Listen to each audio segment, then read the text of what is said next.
देखेंगे तो ये लास्ट पीडीएफ है जो टेस्ट से पहले आपको पता होनी चाहिए।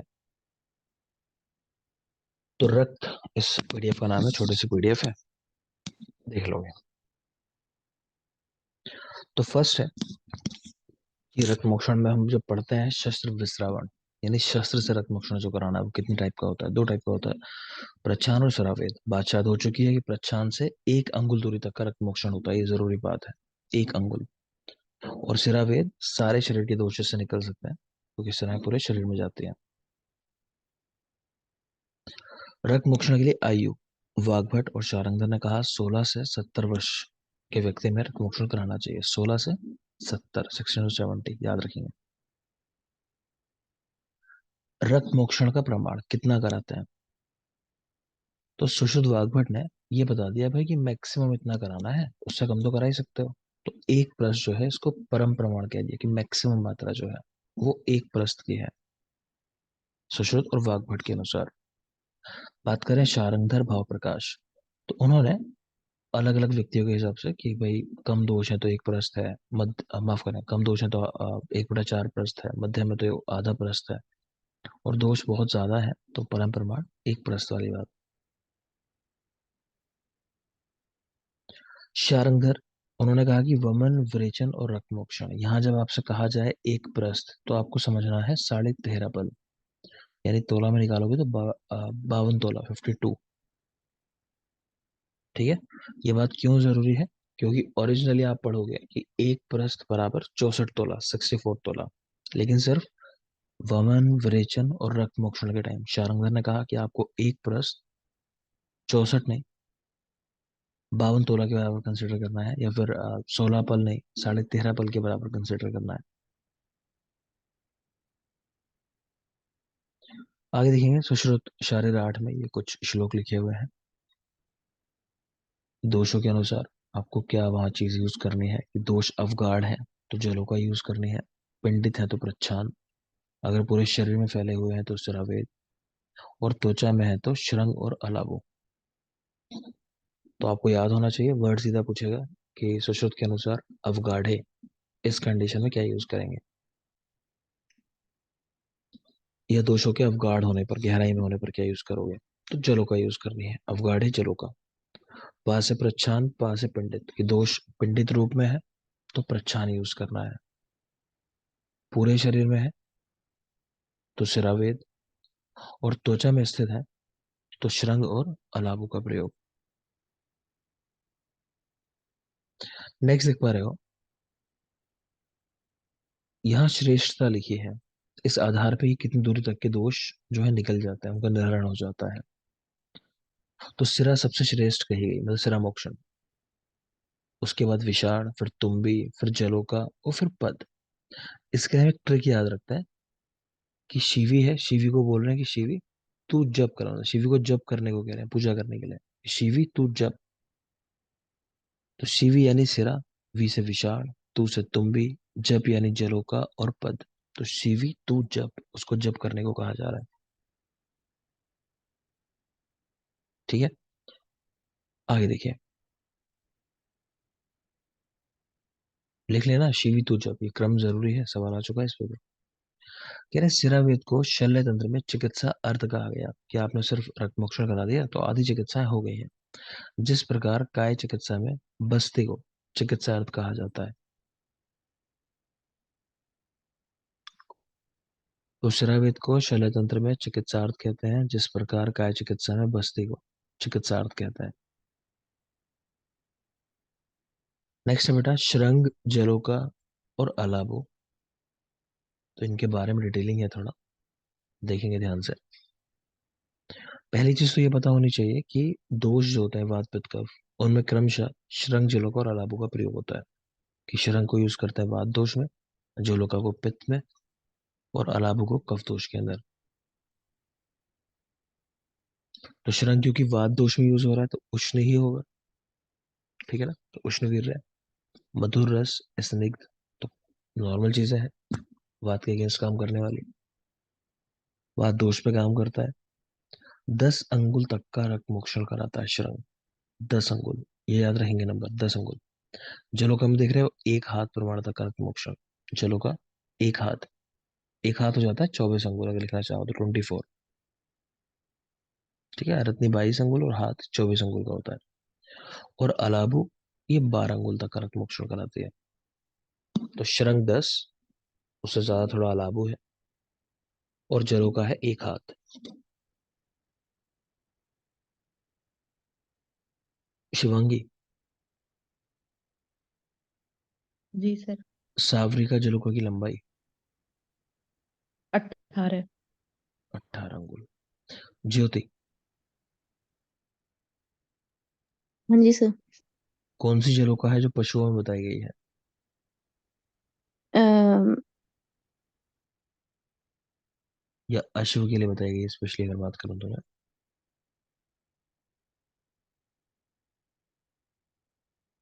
प्रतिभा,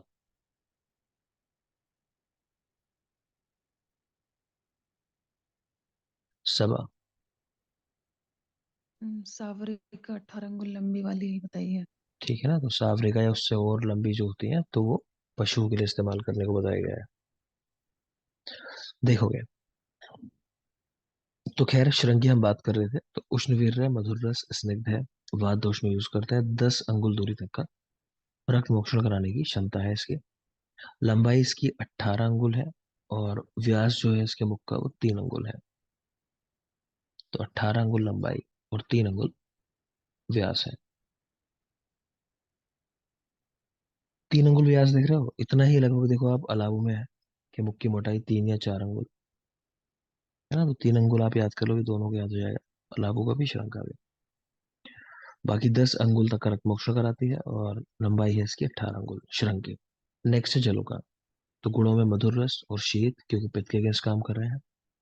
बाकी एक हाथ तक का रक्त मोक्षण देख लिया आपने। 12 होती हैं, 2 प्रकार की होती हैं, वो सब पढ़ चुके हैं। नेक्स्ट है अलाबो। रूक्ष, कटुरस और तीक्ष्ण।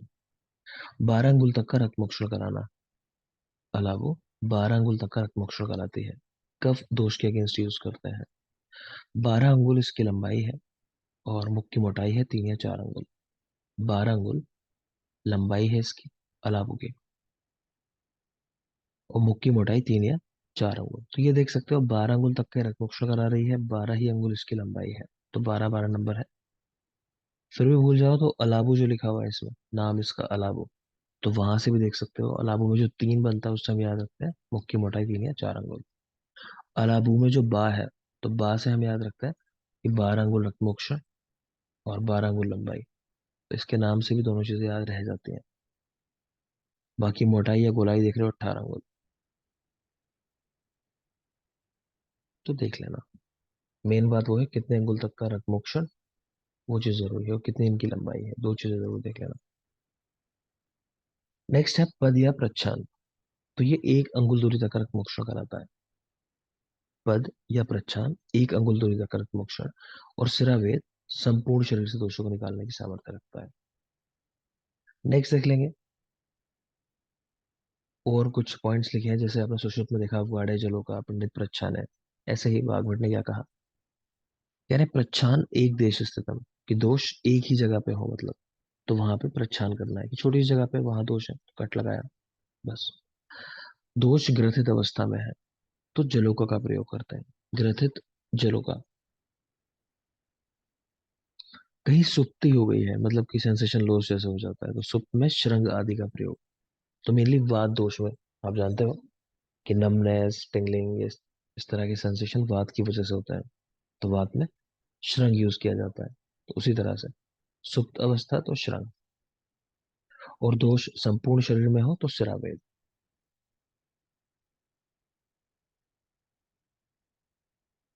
ठीक है।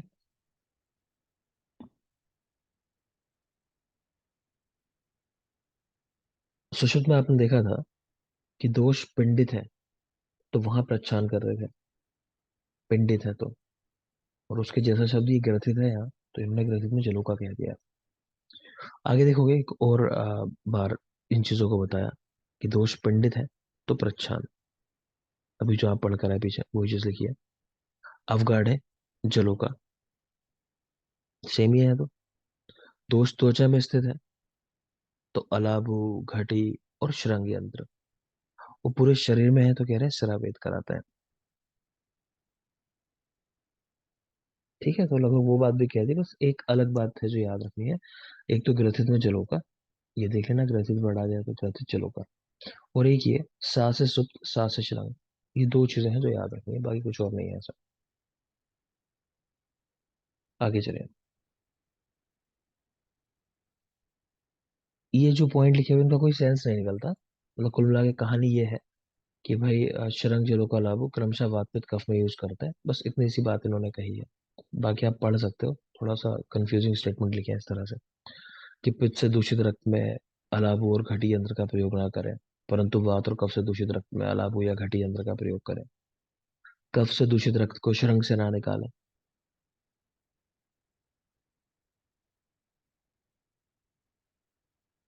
परंतु वात और पित्त से दूषित रक्त को शरंग से निकाल सकते हैं। है ना, कफ से दूषित रक्त को शरंग से ना निकालें, तो शरंग वात वाले में यूज होता है। तो वही बात कह रहे हैं, तो वात में और पित्त में कह रहे हैं निकाल सकते हो, लेकिन कफ में नहीं निकाल सकते। इसी तरह पित्त से दूषित रक्त में अलाबू या घटी यंत्र का प्रयोग नहीं करना है। ठीक है, परंतु वात और कफ से दूषित रक्त में अलाबू या घटी यंत्र का प्रयोग कर सकते हैं। देख लेना। नेक्स्ट देखो, सुश्रुत। ये जरूरी पॉइंट्स है हमारे। जलोगा के गिलानी नरहणार्थ सरसप और हरिद्रा लेप यूज करते हैं, मतलब सरसप और हरिद्रा का यूज करते हैं, आप ऐसे याद रखो। जलोगा को गिलानी हो जाएगा तो उसके लिए सरसप और हरिद्रा। जलोगा चिपकाने के लिए शोणित बिंदु, शीर बिंदु और शस्त्र पद का प्रयोग किया जाता है। शोणित बिंदु, शीर बिंदु या शस्त्र पद। जलोगा को वमन कराने के लिए सैंधव, तेल और तंडुल। जलोगा को वमन कराने के लिए सैंधव, तंडुल और तेल। जलोगा को भक्ष्य पदार्थ और जल 3-3 दिन पर बदल देने चाहिए। और उसका जो घट है, जिस बर्तन के अंदर वो है, उसको 7 दिन में बदलना चाहिए। तो जलोगा के भक्ष्य पदार्थ 3-3 दिन पर, और घट 7-7 दिन पर बदलें। जलोका को हटाने के लिए सैंधव लवण का प्रयोग करते हैं। जलोका हटाने के लिए सैंधव लवण। ठीक, एक बार फिर से देखना चाहिए इसको। तो जलोका के गिलानी निर्णय सर्शक और हरिद्रा, तो हम याद रखते हैं, किसी को गिलानी हो रही है तो किसी ने जो गाली दे दी ऐसा मानो, तो उसको हंसा रहे हैं तो खुश करने दो, कोई बात नहीं है कि ऐसा हो जाता है, तो हंसा देंगे। हा से हरिद्रा, सा से सरसप, हंसाना है। गिलानी निर्हरणार्थ, जलोका को चिपकाने के लिए। अब जलोका क्यों चिपकेगी भाई, किसी लालच से, तो उसको कुछ देना पड़ेगा खाने के लिए, तो या तो वहां पर रक्त की बूंद गिरा दो, या कह रहे हैं कि शीर की बूंद गिरा दो, या फिर कट लगा दो एक छोटा सा शस्त्र पर, जलोका को चिपकाने के लिए। जलोका को वमन कराना है, जो रक्त वगैरह पी लेती है तो उसको निकालना भी पड़ता है, वमन कराया जाता है प्रॉपर। अगर जलोका को प्रॉपर वमन नहीं होता तो आप जानते हो एक डिजीज हो जाती है उसको, क्या हो जाता है।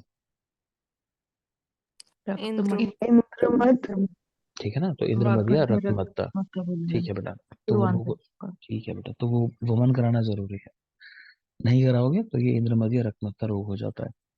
तो वमन कराने के लिए क्या यूज करते हैं, तो चाहे तो सत्तू करके वर्ड याद कर लो, चाहे ऐसा कर लो कि सताते हैं जलोका को, है ना, सताओगे तो उसको वोमिटिंग हो जाएगी। सताते हैं तो सा से सेंधव, ता से तंडुल और ते से तेल, सताते, ऐसा करेंगे।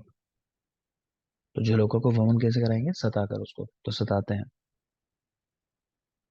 जलोका को भक्ष्य पदार्थ और जल, यानी खाना पीना 3-3 दिन पे, किसी को कभी पनिशमेंट मिलता है ना कि इसको खाना पीना मत देना 3 दिन तक कुछ भी, तो वही वाली बात मान ले।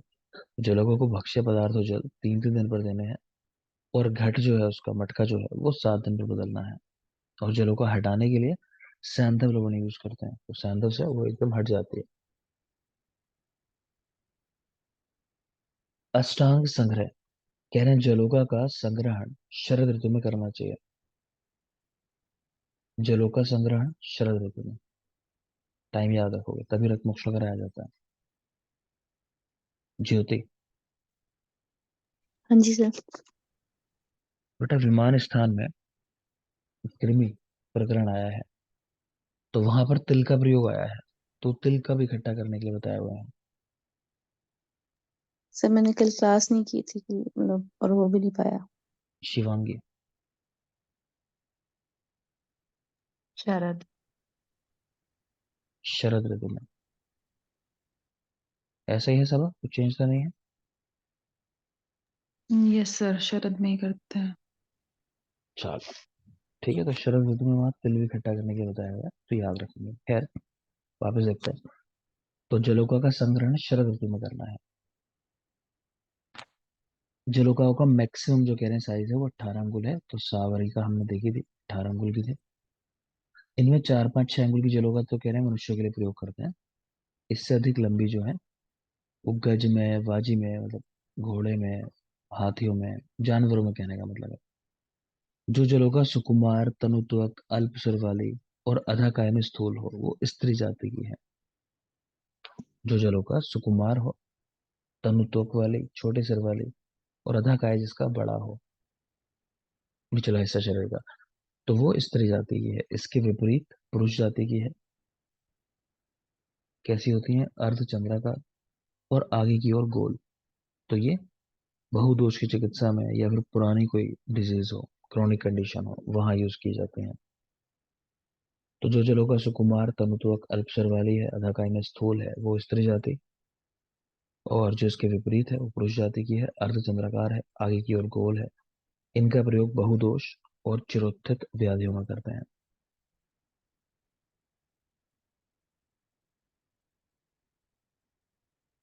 नेक्स्ट देख रहे हो, पीछे भी आपने पॉइंट देखा है कि जलोका का जो मटका है वो 7 दिन पर बदल रहे थे हम लोग, और जो खाने पीने की चीजें थी 3 3 दिन पर बदल रहे थे। लेकिन वाघभट अगर आप देखोगे तो उन्होंने क्या किया, कहा नहीं, भक्ष्य पदार्थ जो है वो 3 3 दिन पर बदलो, और जल और घड़ा वो 5 5 दिन पर बदलो। तो पानी और पोट मतलब बर्तन, वो एक साथ 5 5 दिन पे, 7 की जगह 5 दिन कर दिया। और जो खाने की चीजें है वो वही रखा कि 3 3 दिन पर देनी चाहिए।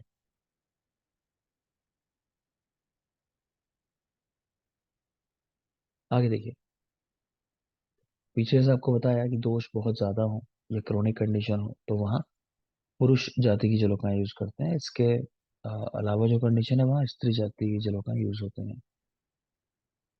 जलोका दो प्रकार की हैं, साविश निर्विश। नंबर 12 है द्वादश, वो भी हम याद कर चुके।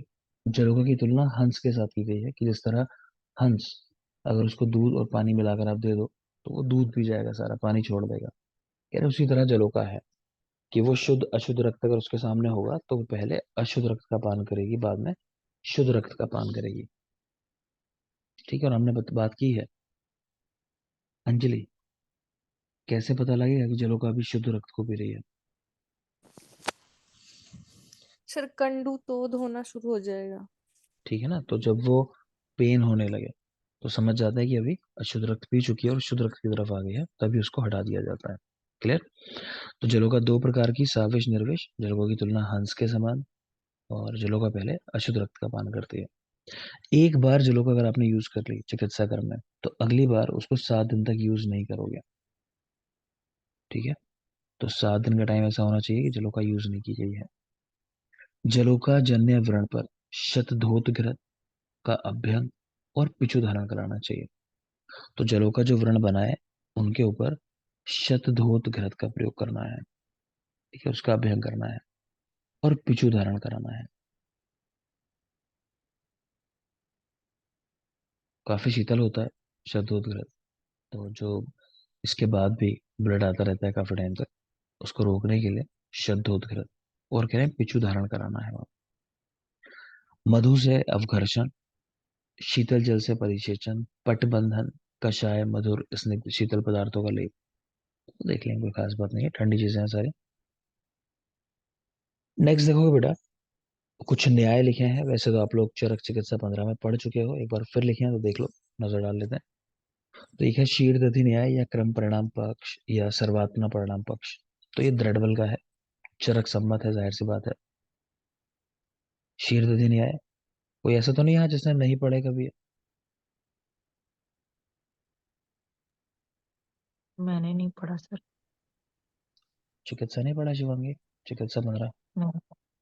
चलो ठीक है, नहीं। देख चलो फिर ठीक है। फिर समझा देता हूँ, हल्का सा देख लोगे। देखो, पहला वाला जो है शीघ्रदधि न्याय या क्रम परिणाम पक्ष या सर्वात्मक परिणाम पक्ष। उसका मतलब ये है कि सब कुछ बदल जाता है, क्रमशः बदलता है। जैसे शीर से दही बनती है ना, कि आपने जितना शीर लिया उससे दही बन जाएगी, धीरे धीरे बनेगी, क्रम से बनेगी, और पूरे के पूरे की बन जाएगी। जितना शीर था उतनी ही दही बन जाएगी।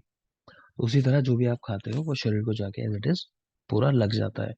तो ये वहां पे काम करता है लॉजिक, जहाँ कोई चीज पूरी तरह से बॉडी को मिल जाती है लेने के बाद। जैसे मांस हमारे यहाँ कहा गया कि मांस जितना भी खाते हो शरीर में जाके उतना ही मांस बन जाता है। ठीक है ना। या फिर ऐसी चीजें जो जिनकी पोटेंसी बहुत ज्यादा है, जैसे हम न्यूट्रास्यूटिक्स में बात कर लेते हैं, कि मान लो शिलाजीत हुआ। ठीक है। या फिर और भी जो आपको ध्यान आता हो कि बहुत जिसकी न्यूट्रिशियस वैल्यू है, जैसे मशरूम है मान लो, इस तरह की चीजें कह सकते हो आप। तो शीर्षधि न्याय। दूसरा है केदारी कुल्य न्याय, जिसको अंशांश परिणाम पक्ष भी कहा गया। तो इसमें यह है केदारी कुल्य में कि जो चीज पहले पड़ेगी रास्ते में रस के, उसको पहले न्यूट्रिशन मिल जाएगा। तो केदारी कुल्य मतलब वही है कि एक केदार जा रही है, एक कुल्या है मतलब क्यारी है पास में, और एक नाली जा रही है। तो नाली में पानी अगर बह रहा है तो जो नाली पहले पड़ेगी उसको पहले मिल जाएगा। ठीक है। तो अंशांश परिणाम पक्ष है ये। तो ये सुश्रुत वाग्भट भाव प्रकाश भेल सबका है। इसको मेनली हम जो क्वेश्चन पूछता है एग्जाम भाव प्रकाश करके पूछता है, तो वो ध्यान रखते हैं स्पेशली यहाँ। एक है खले कपोत न्याय या पृथक परिणाम पक्ष। ये सुश्रुत का है। ये इस तरह है कि भाई जैसे आप कबूतरों को, जो पिजन होते हैं उनको अगर आप दाना डाल दो अलग अलग तरीके का मिक्स करके, कि लोग उनको चना मक्का गेहूं कई चीज डालते हैं मिक्स करके, आप देखोगे। तो जिस कबूतर को जो चाहिए वो अपने हिसाब से चूज करेगा, जिसको जो भी खाना है ना, हम फोर्स नहीं करते। तो उसी तरह से बॉडी करती है कि शरीर के जिस अंग को जो चीज चाहिए वो उस रस में से ले लेती है। ठीक है। तो पृथक पृथक चीजें लेता है हमारा शरीर जो है। तो यह है खले कपोत न्याय। ठीक है। कबूतर जिस तरह खलते हैं चरते हैं अपना, उसकी तरह। तो ये सुश्रुत ने दिया है। एक है एक काल धातु पोषण पक्ष। तो इसका मतलब है कि जो भी खा रहे हो तो वो एक साथ ही रस के अंदर बह रहा है, पूरे शरीर को एक साथ ही मिल रहा है। तो ये अष्टांग हृदय के टीकाकार है अरुंधक, उनका दिया हुआ है। एक काल धातु पोषण पक्ष, तो अष्टांग हृदय के टीकाकार अरुंधक, ये उसी का श्लोक लिखा है। आहार रसाद एक कालम सप्तस्तु धातु श्रोतसु प्रवेशिता। कि आहार रस एक काल में ही सातों धातुओं में प्रवेश करता है। रस रक्तादयो धातु उत्पद्यन्ते इति एक काल धातु पोषण पक्ष। इस तरह से रस रक्तादि धातु की उत्पत्ति होती है, इसी को एक काल धातु पोषण पक्ष कहते हैं। इसके बारे में एक और बात आपसे डिस्कस मैंने की होगी वहां पे, कि मान लो कि जैसे शीर्षधि न्याय है पहले वाला, वो दृढ़बल ने दिया है, लेकिन एग्जाम में नाम दृढ़बल का नहीं दिया, वहां चरक का नाम दिया है। तो दृढ़बल ने जो भी लिखा है वो चरक को ही आधार बना के लिखा है, तो वहीं से वो ड्राइव किया है। तो आंसर चरक लगा देना। जैसे आपको जो क्वेश्चन मिलेगा वो ये मिलेगा कि एक काल धातु पोषण पक्ष किसका है, तो वहां ऑप्शन में अरुंधत नहीं दिया हुआ है, अष्टांग हृदय दिया हुआ है। ठीक है ना। तो हृदय के साथ चला गया है वो। मेरी बात समझ में आ रही है। तो जो भी सिद्धांत जहां से ड्राइव है, अगर मेन आचार्य का नाम नहीं है जिसने दिया है, और उसका नाम है जहां जिसपे टीका लिखी है उसने, तो उसके साथ चले जाओगे। क्लियर है। शिवांगी समझ में आ गया नहीं? सर जी सर। ठीक है। उनको समझ लेना बेटा। और सवाल इनमें ये पूछते हैं, जो वायवा में सवाल बनता है वही बनता है, कि हमारे शरीर में पोषण इनमें से किस न्याय से होता है। तो आपका आंसर क्या होना चाहिए, कि सारे न्याय काम करते हैं जगह जगह के हिसाब से, है ना। क्या चीज खा रहे हैं या कहाँ पे न्यूट्रिशन हो रहा है। तो कुछ चीजें ऐसी हैं जो एक साथ ही डिस्ट्रीब्यूट होती हैं, कुछ ऐसी हैं किसी स्पेसिफिक ऑर्गन को, कि मान लो आपने कोई मेडिसिन दी है तो वो अपना खास टारगेट ऑर्गन होता है, वहीं जाके काम करती है ना। तो ऐसा नहीं है कि हर चीज के लिए कॉमन सिद्धांत है, तो सारे सिद्धांत काम करते हैं अलग अलग जगह पे। नेक्स्ट देख रहे हो, ये टेबल भी 15 नंबर चैप्टर आपने पढ़ा है तो आपको याद होगी वैसे, कि हमारे शरीर की जो धातु है उनकी उपधातु कौन से है। तो पहली टेबल में चरक के अनुसार लिखी है, दूसरी शारंगधर के अनुसार लिखी है, इसी तरह फिर मल लिखे हैं। मल, ये धातु का कौन सा मल होता है। पहली टेबल में चरक है और दूसरी में शारंगधर है। लास्ट में किंचित के मत से है। हम मेनली ये दो टेबल देखेंगे, किंचित वाली नहीं देखेंगे। देखोगे।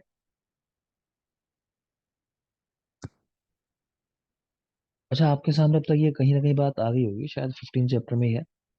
पीजी ले सदा पूर्ण कर, बात हो चुकी है ना इस ट्रिक की। जी सर, जी सर। ठीक है। Yes sir sir. तुम्हारा हाँ तो प्रेरण किन जीवन पूरा। ठीक ठीक बेटा, तो वो किंचित वाला जो मतलब वो सुश्रुत का है देखा जाए तो लेकिन हम यहाँ नहीं पढ़ेंगे क्योंकि यहाँ शारंगर और कुछ लोग का मिला के उस तरह लिखे हुए हैं, तो वो रहने दोगे आप। तो देखते हैं चलो। तो ये धातु के नाम लिखे हैं रस, रक्त, मांस, मेद, अस्थि, मज्जा और शुक्र। इनके सामने नंबर जो देख रहे हो ना, वो इनका प्रमाण है। वो मैं आपको याद करा चुका हूँ, तो अगेन उसको भी डिस्कस नहीं करूंगा। 9, 8, 2, 1, आधांजलि, वो सब जो लिखा देख पा रहे हो। तो देखोगे, रस की उपधातु स्तन्य और आर्तव। तो यहाँ क्या देख रहे हैं हम कि आर्तव यानी रज की उत्पत्ति रस से होती है, यानी रस की उपधातु है आर्तव। किसी ने रक्त की भी कही है, किसने कही है? अष्टांग संग्रह। अष्टांग संग्रह, है ना। और बाद में शारंगर भाव प्रकाश भी है, लेकिन मेनली अष्टांग संग्रह हम लोग याद रखते हैं। पढ़ा है बेटा, याद रखो, ऐसा नहीं करो। मुस्कान कहाँ से होती रहेगी आज ये? सर उठ गई हूँ। देखो, चैप्टर पूरा हो गया, रक्त पोर्शन। तो रस, स्तन्य और आर्तव। ठीक है। रक्त, कंडरा और सिरा। रक्त, कंडरा, सिरा, इसकी उपधातु। मांस की वसा और क्षय त्वचा है, वसा षट त्वचा। और मेद की उपधातु स्नायु। ठीक है। तो रस, स्तन्य और आर्तव आपको याद होनी चाहिए। लोग ऐसा सवाल भी पूछ चुके हैं कि उपधातुओं की कुल संख्या है, ऐसा करके। अब वो ठीक है, कह सकते हो उस तरह की 7। एक लोग 7 नंबर लगाते हैं। देखोगे आप, 7 ही धातु हैं मतलब, और 7 ही उपधातु हैं। कैसे? स्तन्य, आर्तव, कंडरा, सिरा, वसा और क्षय त्वचा मतलब कि त्वचा, तो त्वचा और एक स्नायु। तो टोटल 7 ही उपधातु है, 7 ही हमारी धातु होती है। तो मेद तक है उपधातु।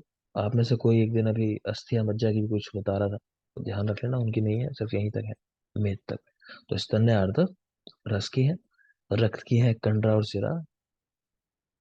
ठीक है। और मांस की वसा और छह त्वचाएं जो हमारी बनती हैं वो भी मांस से बनती हैं। और मेद से स्नायु का निर्माण होता है। आगे देखो, उपधातु शारंगधर की। तो रस से दिख रहे हो स्तन्य, रक्त से रज, आपको बताया भी कि संग्रह हो, शारंगधर हो, चाहे भाव प्रकाश हो।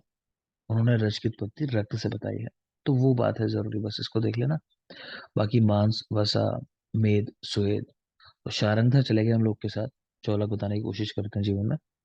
देख लो, इन्होंने बाकी धातुओं की भी उपधातु बता दी है। याद क्या रखनी है इसमें वो देख लोगे, लास्ट वाली 2 जो है, कि मज्जा की केश, ये पूछी जाती है। मज्जा की उपधातु तो केश, और शुक्र की उपधातु तो ओज। स्पेशली केश को याद रखना, मज्जा की उपधातु है केश। क्लियर? आगे आ जाओगे, मल कौन कौन से होता है? तो रस धातु का मल कफ, रक्त का पित्त, मांस का। तो आप में से कोई ये बता रहा था जब उपधातु मैंने पूछे, शायद तो खामल बता रहा था कोई। देख लो, ये मल है मतलब मांस का। ठीक है। खा आदि, खा यानी ये कर्ण को मान लेते हैं मेरे लिए, जहाँ स्पेस है मतलब। तो खा आदि का मल जो है वो मांस का मल है। नेक्स्ट है मेद। तो मेद, स्वेद, वो तो इजी है, 10 अंजलि है, ये भी देखा था आपने। अस्थि का केश, लोम, नख इत्यादि। मज्जा, त्वक, स्नेह और अक्षिविट। त्वचा का स्नेह और आंखों का जो विट है मल है वो। त्वक, स्नेह और अक्षिविट, ये मज्जा का मल है। तो याद रखना बेटा, अक्षी वाला मज्जा का है, और कर्ण वाला जो है वो मांस का है मल। नेक्स्ट शारंगधर देख रहे हो, तो वहां पे भी एक ही बात याद रखनी है मेरे लिए, कि शुक्र का मल जो होता है वो है वक्र स्निग्धता और युवान पिड़का। युवान पिड़का यानी मुख दूषिका, एक्ने वल्गैरिस, उसकी बात है।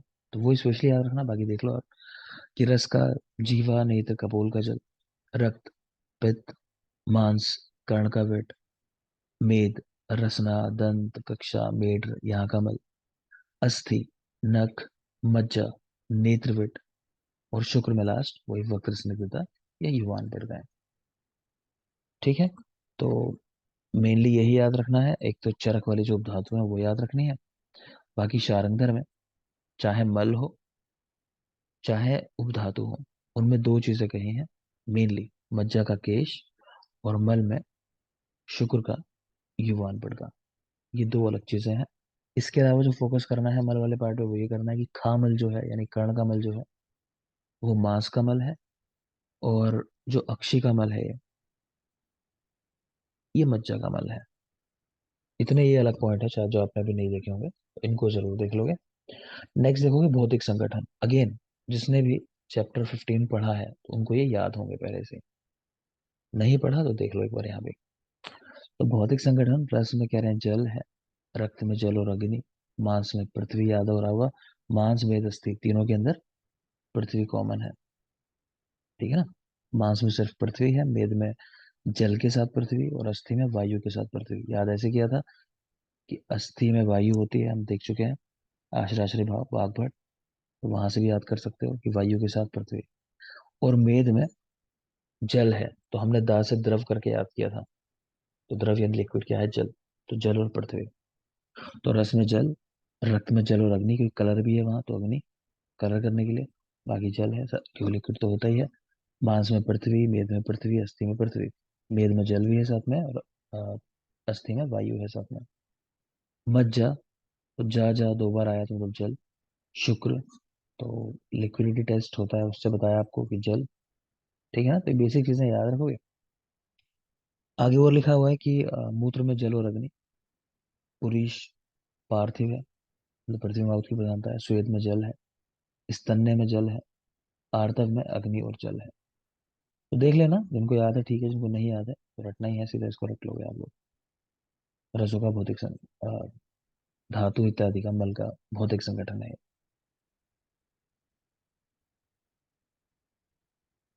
ये देखो शायद ये वाली बात ना हुई हो, वर्ण, इस पे भी सवाल आ चुका है। तो एक ही बात याद रखनी है बस, कि रक्त और मांस इनका रक्त वर्ण है, बाकी सबका श्वेत है। मतलब शुक्ल का मतलब भी श्वेत ही होता है, लास्ट में शुक्र जो लिखा हुआ है। तो रक्त और मांस मतलब उनमें कलर है। याद रखने के लिए ऐसे याद रख सकते हो कि देखो रक्त तो होता ही रक्त वर्ण का है, नाम ही है उसका रक्त। और जो हम पढ़ते हैं ब्लड वेसल्स जो आती हैं वो मांस तक आती है ना, मांसधरा कला में भी आपने देखा होगा इस तरह का। तो ऐसे याद कर लो कि वहां भी कलर चेंज हो जाता है। तो रक्त और मांस में रक्त वर्ण है, बाकी सब में श्वेत वर्ण है धातुओं में। तो आचार्य, मज्जा भी है रक्त। सर मज्जा अच्छा का अच्छा, भी सॉरी रख। सॉरी, ठीक बेटा, हाँ ठीक। तो मज्जा भी रखते हैं, तो यहाँ भी वही कॉन्सेप्ट था हमारा कि जो ब्लड सेल्स हैं वो मज्जा से बनती हैं। तो उस तरह से याद कर लिया हमने इसको भी, ठीक है, वो रह गया गलती हुई। तो देख लोगे रक्त मांस और मज्जा, ये रक्त वर्ण के हैं, ठीक है ना। रक्त क्योंकि यहीं से बनता है, मज्जा से बनता है, बोन मैरो से, तो उस तरह हमने इसको याद किया होगा। आगे चलोगे। वाग्भट, पुरीश अविष्टंभ मूत्रस्य क्लेदवाहनम स्वेदस्य क्लेद विधृति। तो वैसे तो शब्द सीधे याद रखो, मतलब ये है कहने का कि शरीर में लिक्विड जो होता है सारा का सारा वो क्लेद होता है, ठीक है ना। तो क्लेद जो है तो मूत्र के रूप में आपको दिखाई देता है या स्वेद के रूप में दिखाई देता है। तो क्लेद दोनों के साथ जुड़ा देख पा रहे हो। मूत्र जो है क्लेद का वहन करता है, भाई वही लेके जाता है मेनली, जो लिक्विडिटी है जो भी क्लेद है उसको शरीर से बाहर। बाकी स्वेद जो है वो भी क्लेद को धारण करता है, कह रहे हैं। और यहाँ देख पा रहे हो पुरुष अविष्टम्भ क्रम, कि पुरुष जो है मल जो है वो धारण करने का काम करता है, मतलब कह लो कि आंत्र में रहने का काम करता है। उसके रहने से ही बहुत सारे फंक्शन होते हैं, क्योंकि माइक्रोबायोटा की हम लोगों ने पहले ही बात की है। इंटेस्टाइनल फ्लोरा जो होता है वो इसी की वजह से होता है, पुरुष की वजह से। एम्पेसिलिन की बात की होगी जो इसको गड़बड़ा देता है, इस फ्लोरा को। क्लियर। एमोक्सिक्लाइफ की बात हुई होगी ना पीछे कभी, एंटीबायोटिक्स देते हैं उनसे गड़बड़ा जाता है, ठीक है। तो देख लोगे सुश्रुत का श्लोक है अगला, पुरीश स्तंभ करम वायव्य अग्नि धारणम। तो मेनली वायु और अग्नि महाभूत सुश्रुत ने कही पुरीश के अंदर, वायु और अग्नि।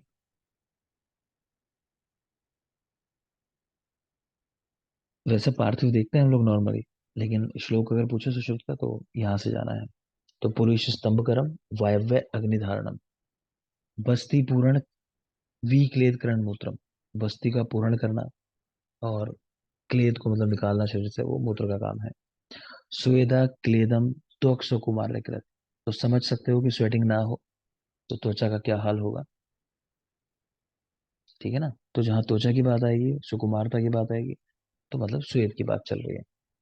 तो श्वेत क्लेद को लेके चलने वाला और त्वचा को कुमार्य देने वाला, सुकुमार करने वाला, त्वक सुकुमार के। अगले कुछ पॉइंट्स हैं, ये भी आप जानते हो कि रस के स्थायी और पोषक भेद किस आचार्य ने किया? तो चक्रपाणी। पहले भी कहा है, कुछ ध्यान ना आए, क्वेश्चन चरक का हो तो आंसर चक्रपाणी लगा देना। तो रस के स्थायी और पोषक भेद बाय चक्रपाणी। अवस्था पाक प्रथम किसने दिया? चक्रपाणी ने। ये भी बता दिया होगा, अवस्था पाक 3 स्टेज हैं कि शुरुआत में कफ बनता है, फिर पित्त, फिर वात। ध्यान आ रहा है? चरक चिकित्सा 15 में ही है भी। तो अवस्था पाक फर्स्ट गिवन बाय चक्रपाणी। ओज का पर अपर विभाजन जो आप देखते हो कि हृदय में रहता है भाई, ये पर ओज है, ठीक है, और जो पूरे शरीर में वो अपर ओज। तो कितनी मात्रा है ज्योति पर ओज की? सर 8 बिंदु। 8 बिंदु। कफ की कितनी मात्रा है?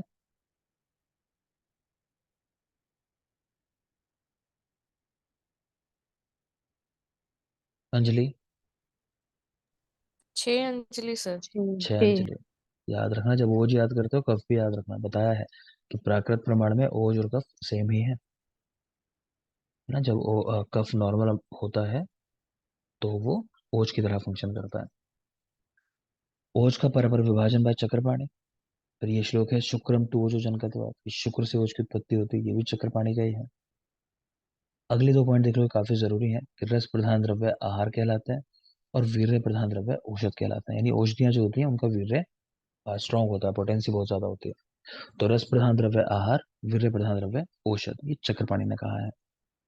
ओज को अष्टम धातु नहीं मानना चाहिए, ये चक्रपाणी कहते हैं, ठीक। लेकिन आप आंसर लगाओगे तो ओज को अष्टम धातु माना है चक्रपाणी ने। जैसा मैंने कहा, ये कई बुक्स में रेफरेंस इकट्ठा हो गया, गलत बात कही, तो यही याद रखना है कि चक्रपाणी ओज को 8वीं धातु मानते हैं, क्योंकि रेफरेंस अवेलेबल है इसका हमारे पास। आहार का पाचन 4 याम में होता है, औषध का 2 याम में होता है, वाघभट्ट ने बताया। बोलो एक याम कितने आवर्स का? 3 घंटे। ठीक है ना। तो यानी 12 घंटे में जो बचे वो आहार है, इसलिए 2 बार आहार खाने की बात आई है, सुबह शाम मैक्सिमम, तभी बचेगा 24 घंटे में पूरा। औषध को जो पचने में टाइम लगता है बहुत कम लगता है, 2 याम, ऐसा वाघभट्ट ने कहा। ओज शुक्र का सार है बाय संग्रह और मल है बाय हृदय। तो हम याद रखते हैं, सा से सार, सा से संग्रह, याद ही होगा आपको। ओज शुक्र का सार बाय संग्रह और मल बाय हृदय।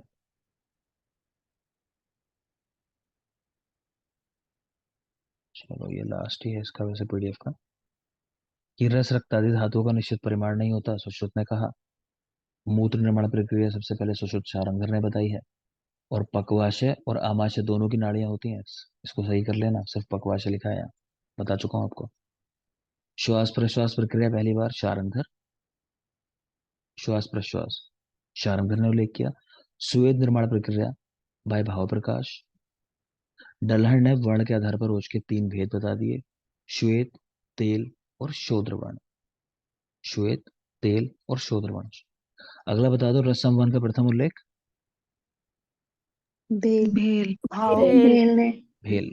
और भाव प्रकाश का स्वेद है बेटा, ये जो लिखा हुआ है, कोई कंफ्यूज श्वेत। हो? ठीक है, तो चलो ब्रेक लेते हैं, टाइम ब्रेक का हुआ।